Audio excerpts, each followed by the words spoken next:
It is my pleasure to welcome all of you to this gathering of the African Philanthropy Forum meeting. I'm Tsitsi Masiwa, and I'm a member of the founding core group of the APF. I first learned about the APF when it was just an idea. It was just a thought. And this was in September 2013. And what happened is I received a call from Jane Wales. I knew that Jane had founded the Global Philanthropy Forum in Silicon Valley, and also that it had been going for around 12 years, and that the model had been replicated in different parts of the world, in Latin America and in South Asia. And I also knew it to be a peer learning community of some of the world's leading philanthropists, committed to addressing not only the consequences of hard problems, but actually their causes. But what I didn't know about Jane was that she hoped that I would be among one of those who would help to found the African equivalent, a peer learning network of individual African philanthropists committed to the success of Africa and the success of fellow Africans. This group would be an affiliate of the Global Philanthropy Forum, and although it would also grow in its own way. Now, when you get asked something like that, what do you say? You can only say yes. We all come from a culture, I believe, of giving. We give to extended family, and we give to our communities. To be African means to be generous, right? Mm-hmm. And as our resources grow and our experience in philanthropy deepens, we have the opportunity to be even more strategic in the way that we give and to be more effective in our giving, as long as we commit to learning from one another and also are willing to share the different experiences that we come across when we do the work we do on the ground. We also have this exceptional opportunity to collaborate with appropriate and when it's appropriate, and also when it's appropriate to do something that is unique to you, doing your own thing. Most of all, what is beautiful about this kind of networking is that we get to teach, we get to learn, and we also get to make a difference. Now, by virtue of being part of a very large network, such as is the GPF, our own reach as APF is extended, and our community continues to grow. So also does our impact of the work that we do. So this conference, this gathering of, I always say it's a gathering of champions, was designed as a collaboration of the GPF team and also of the APF core team. Its purpose is to offer a broad overview of some of the issues many of us work on as a means by which we showcase strategies that have worked and exemplary grassroots leaders who have made a decided difference. Last year, we hosted a meeting in Addis Ababa, and we hosted this meeting to gain input and advice from community foundations and also from leaders of associations of professionals who are in grant making. It was a really rich conversation that we had. So this year, we are meeting amongst ourselves and to start what we believe will be a lasting community of wealth creators who are committed to this continent, which we call our home.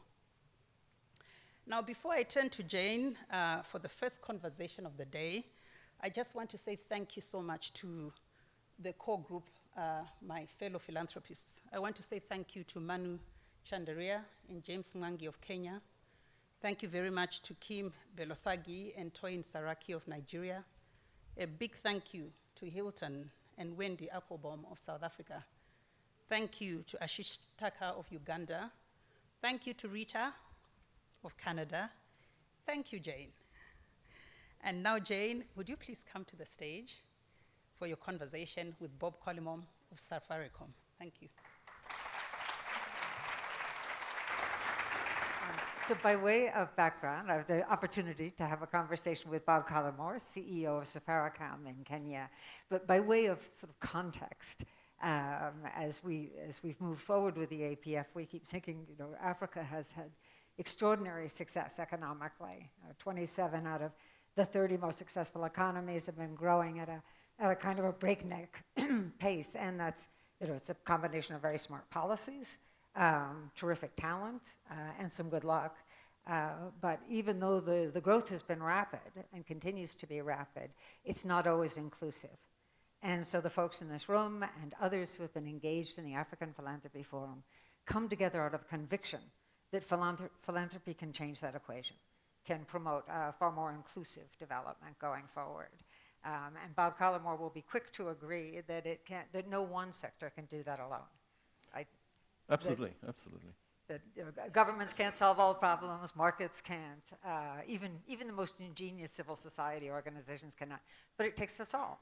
So talk about the ways in which, first and foremost, I should start by saying that you've been quoted recently as saying the business of business is no longer business, or no longer just business. So I was wondering if you would elaborate on that point, and then I'm going to turn a little bit to your background. Yeah, so I like being accredited with a quote which I stole from other people. In fact, I can't remember exactly from whom I stole it. It was either Paul Pullman or it might have been Mo Ibrahim. But in any case, I think the principle is the same. In the business of business, in the words of Friedman, those days have moved on when it's just about, it's a poor company that drives itself just for profit. Often we as CEOs are driven by the quarterly results or by the full year results. And Safaricom has its half-year results coming up next week. And unfortunately for most CEOs, if those numbers aren't right, then they're kind of out of the door. The problem is that doesn't really create businesses which have long-term futures. So I quoted Paul Pullman a moment ago, but Unilever is a company which has been around now for 120 years or so. And in order for it to continue to be around for another 120 years, it has to do the right thing by society. It can't just simply, and when Lord Lever started the company many, many years ago, he didn't start the company just for profit. And even in this room, we have young Manu Chandaria. And Manu, a man for whom I have a huge, huge admiration. Manu didn't start his empire, and the family didn't start the empire just for profit. It started the business in order to uplift the society in which it operates. And you have to do that, because otherwise it's not a long-term future.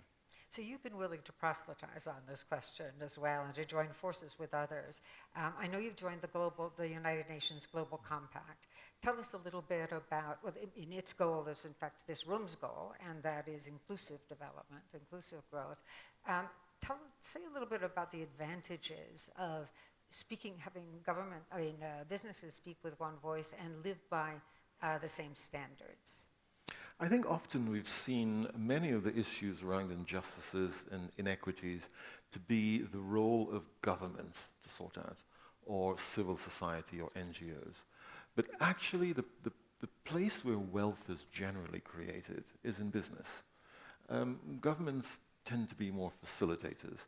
And if businesses are not at the table, as they have been with the Sustainable Development Goals, so the MDGs were kind of developed and thrown at us. I know Malak Brown says that he was accused of developing the MDGs in a garage with his mates. The SDGs were much more inclusive, and businesses were sitting at the table right at the beginning. And I think that's a new trend that we're beginning to see, where businesses are being invited in to help to develop that agenda. And once you've developed the agenda, you have much more buy-in. One of the big challenges we have, however, is that businesses can't do it on their own either. And so they have to start to learn how to work in partnerships. And there, in the Sustainable Development Goal number 16, I think, is about partnerships. And that's actually the toughest one. Because if you take my company, and we're a large company in a very small bowl, and hubris can start to set in, and arrogance can start to set in, because we think we know it all.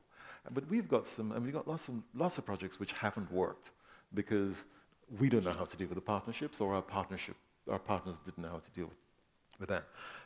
But so we all now need to find a new way of working.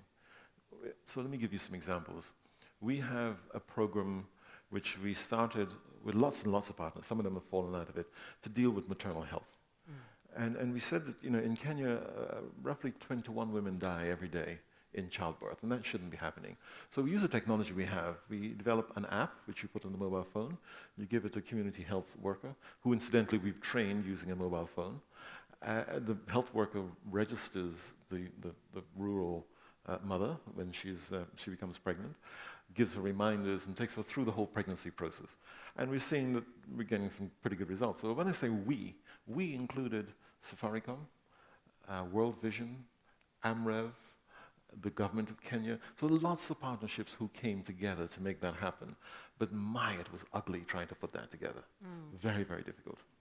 And in the area of global health, I mean, now that you've mentioned this program, there's another large hurdle, and that is the accessibility of doctors. If you live in a remote area, how do you get the kind of care you need on an immediate basis? And what's the role of technology in helping in that? One of the most ubiquitous items, even in this room, there's probably one or two people who may have forgotten their wallet in the bedroom, and they left it there. But if they forgot their mobile phone, they would excuse themselves and go back and pick it up. Now, don't all get up and run. It is the most ubiquitous item we have. In Africa, we have more mobile phones than we have than Americans. There are more mobile phones in Africa than in the United States. And so we said we can use the ubiquity of this item to start to do lots of things. One is to train illiterate community health volunteers. Now, people assume that just because you can't read, you can't learn, which is actually not true.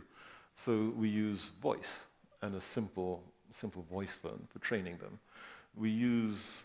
We recently collaborated with Hello Doctor in South Africa to launch a thing called Sema Doc, or Speak to the Doctor, which gives anybody, for a very modest cost, anybody access to good, affordable access to medical care, medical advice. Last year, we launched a program called Linda Jamii, which was a micro-insurance. A failure. It didn't work for lots of reasons, but it's important to take those lessons out of there. So the ubiquity of the phone has helped us to get into people's pockets, to deliver things like healthcare. And we often talk about M-Pesa and mobile money, but we've moved on from that now to deliver lots of other smart applications on the phone. Now, say a word about why insurance for the basis of the pyramid didn't work. Well, for a start, let me say that I'm convinced that it can work, and I'm not giving up on it. It didn't work because I think the benefits which we put into the package were too rich. And for one of our partners, they started to make a huge loss. And a partnership isn't going to survive if one person is going to make that loss. So that particular product gives you inpatient and outpatient dental care, eye care, hearing aid. All of the children in Africa, we tend to have many. And so it was very rich, and the sums didn't add up. But we're having a lot of go at it. So we're actually finding other partners, lots of other partners, and creating ourselves as a platform for delivering and affordable. Is it any easier to deliver this in the case of those who have employment? Is it any easier to deliver services like products, like insurance through the employer rather than to the individual? Actually, so the success of that product, it was very successful when it was delivered via the employer. And so lots of small companies came and they bought the product. Yeah. But unfortunately, if you're poor and you've paid $100 for insurance and then you didn't get sick, you feel you've been cheated. Yeah. And so they kind of flip that cheating thing, and then they cheat back on us instead. So they said, well, let me get sick now before I run out of premium. But it's also hard to think preventively when you're very poor. One deals with immediate survival day to day. Yes, indeed. Say something about whether some of these programs you have, in particular those that connect the doctor to the patient and provide an opportunity for a patient to report on symptoms. Is this a source of data also that government can use? Can you see the can you see the spread of a disease by virtue of seeing the degree to which folks are calling in, looking for doctors when they have certain symptoms? Well, the first thing I'd say is that you can't mess around with healthcare if you're not working with the government. And we're very fortunate in Kenya that the government of Kenya, the Ministry of Health, have been a very good partner of ours over the past few years. If you start to mess around with people's data, if you start to mess around with the healthcare and the medication you're giving them, you're going to run into a lot of problems. So you have to work with the medical profession. You have to work with the ministry.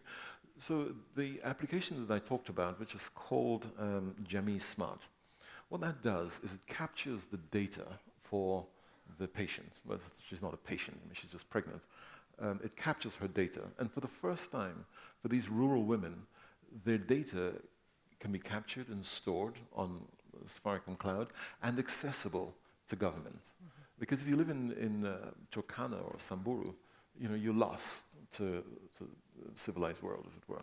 And once government has that data, they can now start to do things with that data. We have another example of TB care. Now, if you have, and probably medical people in this room will know better than I, but if you have TB, in order to fix you, it'll cost less than $100, a lot less than $100.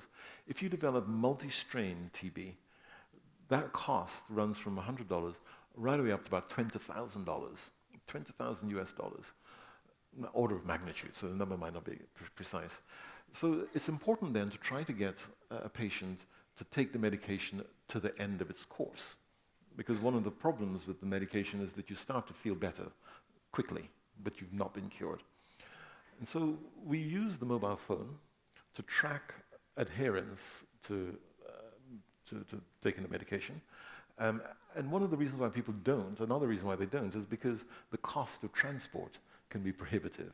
And so the government says, it's easier to pay your transport and make sure you take the medication than to pay the $20,000 if you develop a multi-strain.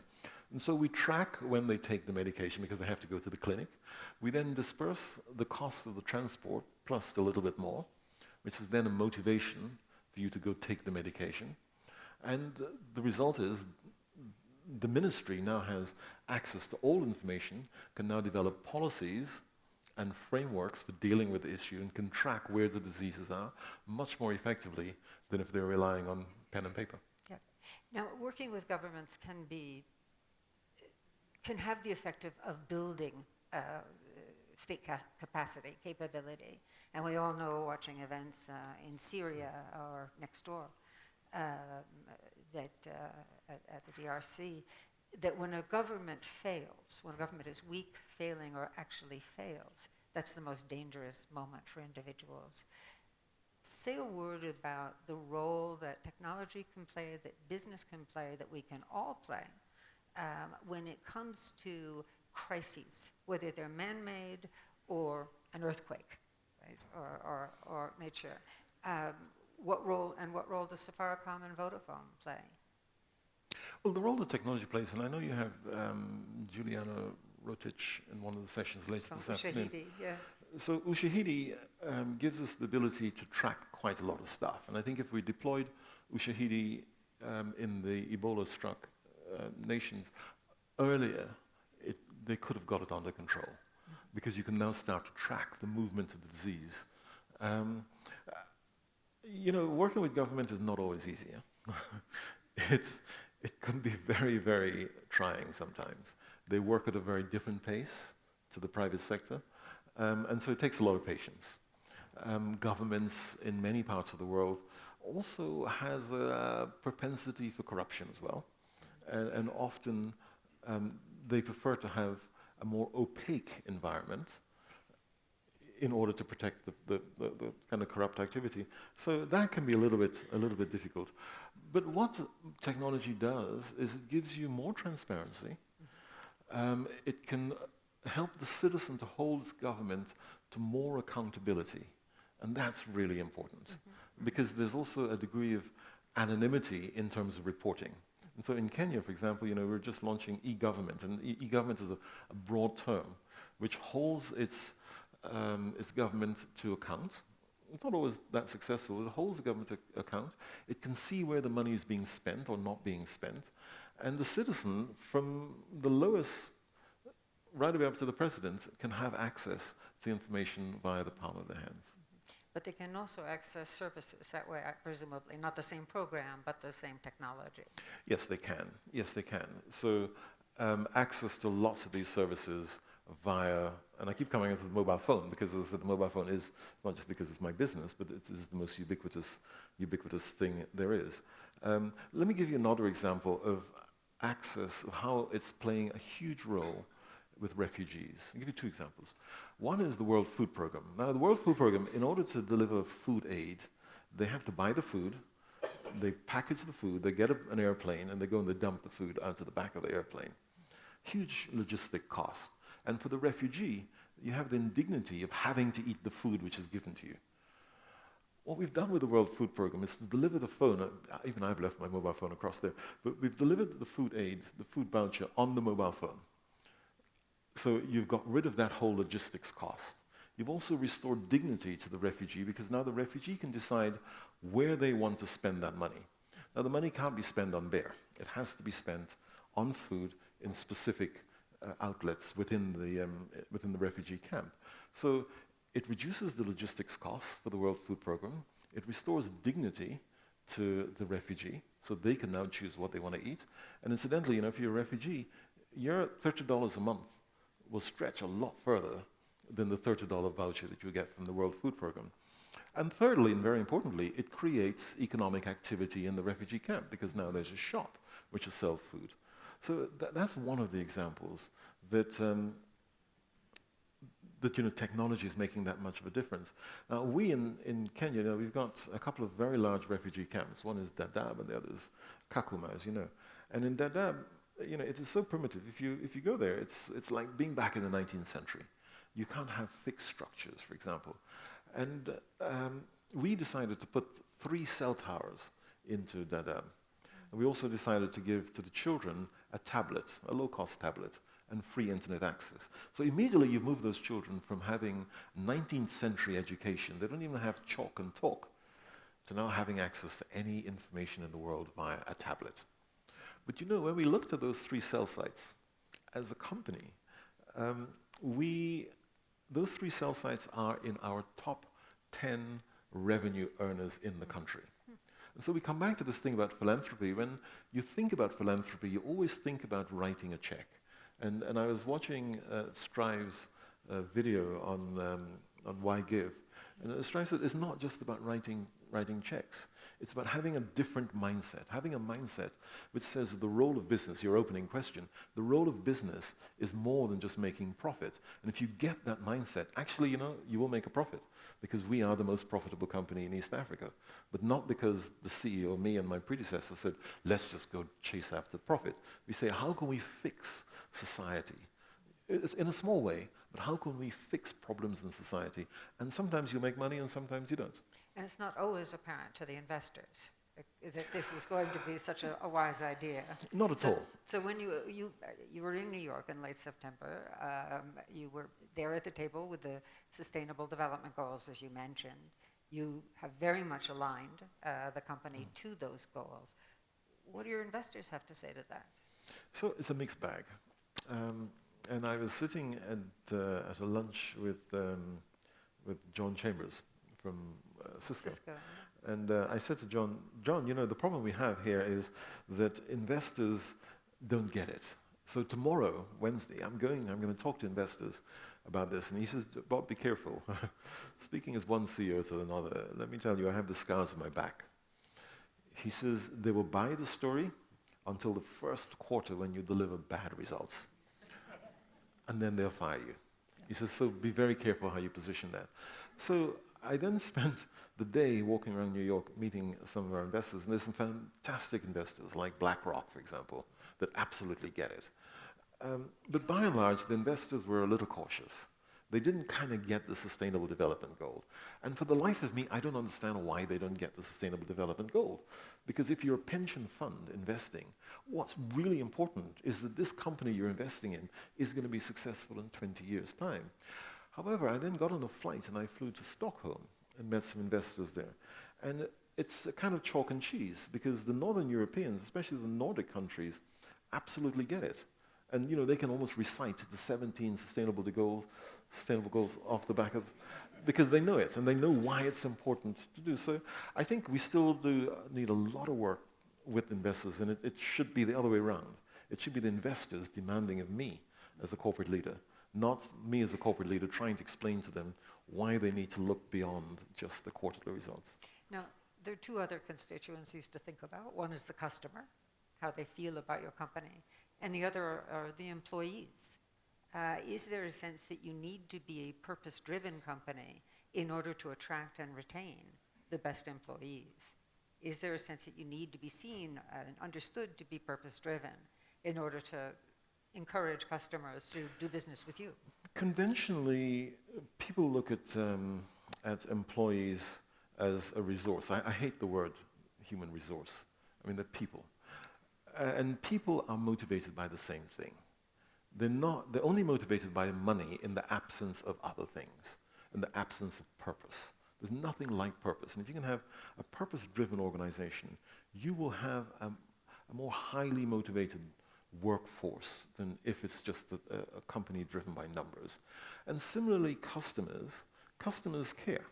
And there's a thing called the millennials. And the millennials is one of the most dangerous things to conventional thinking.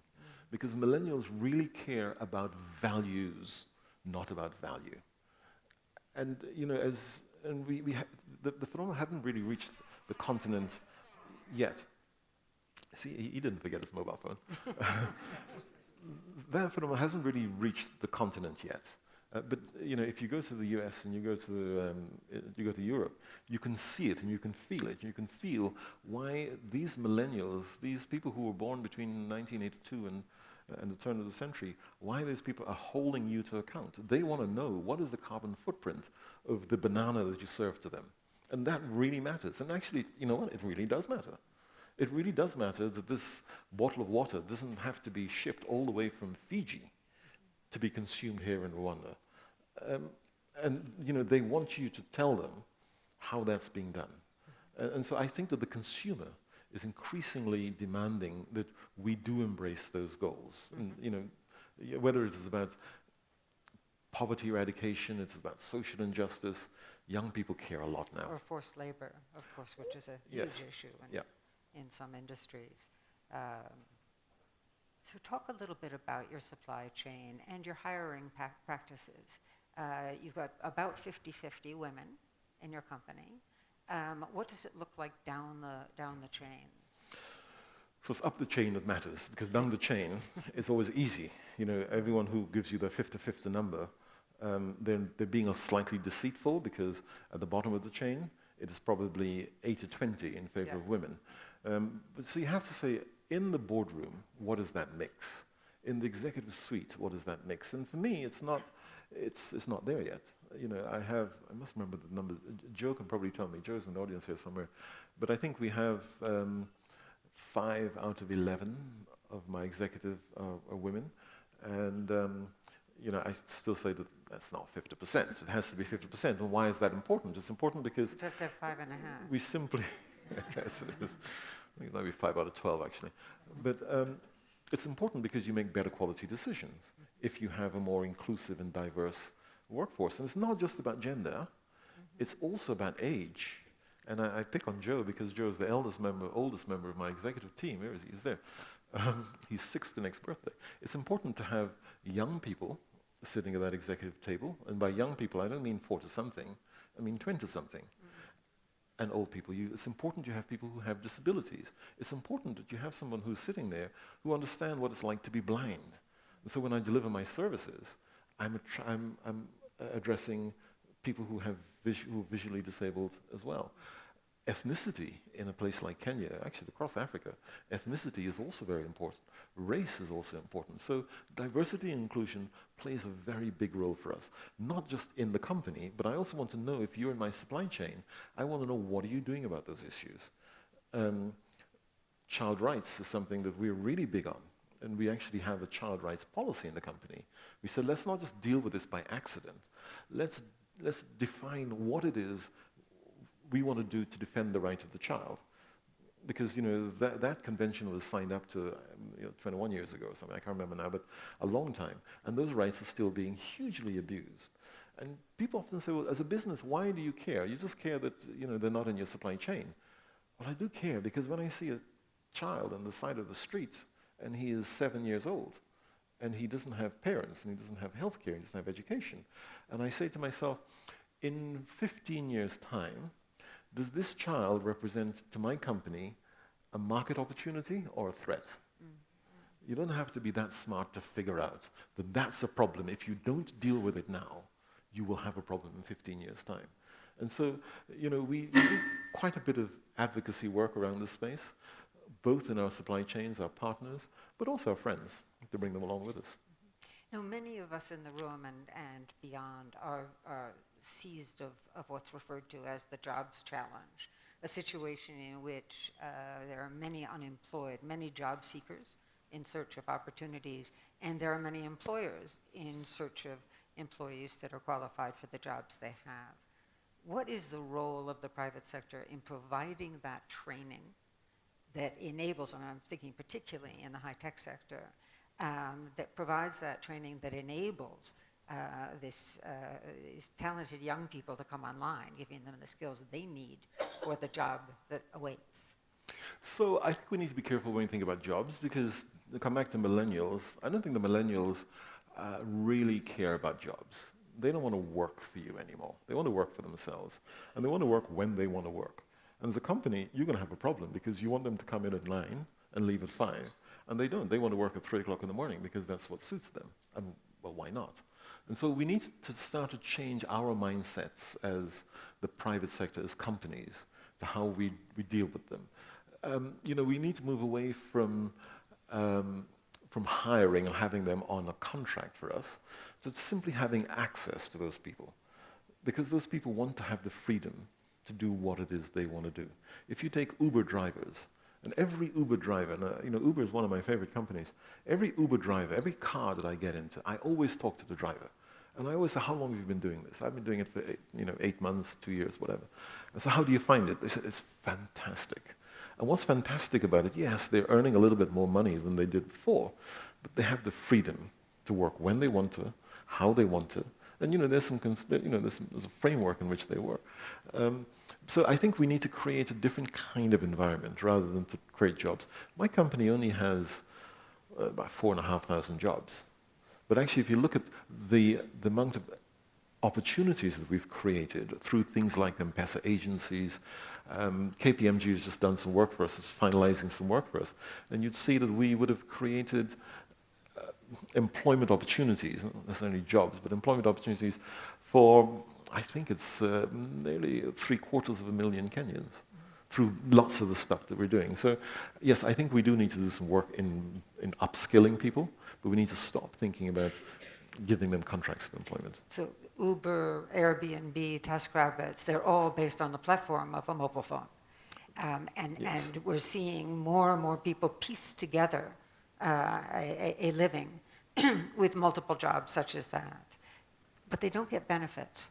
So what should be, when it's no longer the corporation that provides your pension, provides your health care, and other benefits. How do we make up from that if we're moving to a sharing economy? Well, I think we kind of need to move away a little bit from the nanny approach, and people need to take responsibility for themselves. So if you're in Kenya, there's no social net to catch you if you fall. But if you're in the US or many developed states, if you don't take out your own health insurance, you're going to have a problem.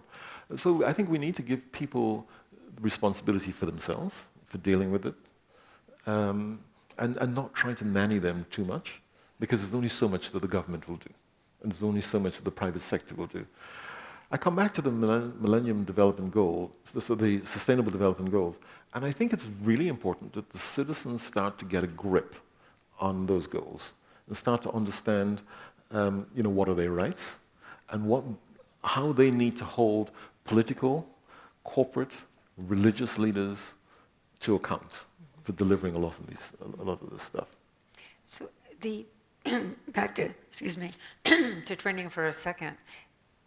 I don't know the degree to which this is an issue in Kenya, but in the United States, there's a tendency to have sort of certain forms of certification, like you got your bachelor's degree at Harvard or Stanford, and then they start reading the resume. Getting your bachelor's degree at Harvard or Stanford is not necessarily providing you the skill set you need to work for Bob Collymore. How should we be thinking going forward about not only how to train folks for the jobs that await, but also how to signal, find a way to convey their qualifications and to do so in an ongoing way? And I'm pressing you on this a little bit because so many people have multiple careers, multiple skill sets from various sources. In fact, some folks who work don't have a job, but they're doing things in society. They don't have a way to convey that. So I think we tend to put a little bit too much weight on those formal qualifications. And I speak as someone who didn't go to university, don't have a degree, didn't go to Harvard, but still run a relatively successful company, and probably not doing too badly. So I think it was either Marx or Engels who said qualifications tend to be the badge of the mediocre. No, I would say that, wouldn't I? But unfortunately, I think it was Engels. But unfortunately, we tend to hang on to that a little too much and not deal with practical training. And I think corporations have a role to play in upskilling and providing incubation. I know you're going to talk about hubs later this afternoon. Incubation hubs, and we do quite a bit of stuff around here where we bring people in, we teach them how to manage partnerships, how to write business cases, how to plug into our network, how to do lots of those things. So corporations have a role to play in upskilling, because if you can lift the tide, all of the boats will rise. Yeah. And you're a believer, and I know you've joined the board of Acumen, and Jacqueline is here, Jacqueline Novogratz. You're a believer in investing in early stage companies. So these younger entrepreneurs who are starting out with a somewhat crazy but wonderful idea. Yeah, we push the boat out a little bit, and we actually have a spark fund. So we have $1 million investment fund where we're saying, let's pick up early stage companies who show promise, and we'll invest. And if we lose the money, we lose the money. I mean, if you guys are in the room, don't lose the money, please. But we believe that it's important, and $1 million isn't a lot of money. We believe that it's important for us to give a leg up to these small companies. Yeah. And then your misspent youth, you started as an artist. Say a word about... That's why I didn't go to Harvard. About what makes your mother cross. But I can paint some very good pictures. I'm very good at portrait painting. I think for me, it's a simple story. My mother simply couldn't afford to send me to university, and so I didn't go. I painted pictures for a while and just got luckier and luckier.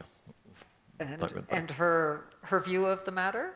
Was she encouraging of that, or did she send you, or maybe put differently? She packed me off. She packed me off. She said to me, you can either be an artist or you can continue to live in my house, which was a pretty straightforward option. And so I had to go find a job in telecommunications, and I was, the one moment when I actually did have a "I wish my mother could see me now" moment was a few weeks ago when I was in New York, and I was sitting on the stage next to the Prime Minister of Ethiopia, and next to him was the First Lady of China. Next to her was the Secretary General, and then we had the President of Kenya, then we had the President of Malawi, and we had Mama Gracia Machel. And I thought, if my mother could see me now. It was just that proud moment. I didn't even get a photo of it, but I guess she was right, that if I'd continued to paint pictures, maybe I would not have been sitting on the stage talking about maternal health care. So I want to see, do we have a moment for questions and answers? What do we have? 1 minute. 1 minute. So you'll be the privileged person with the question if you raise your hand. Okay, then I get to keep us on time. So Bob Collymore, thank you for all you do and for spending in the morning here with us. Thank you very much, Jane. Thank you.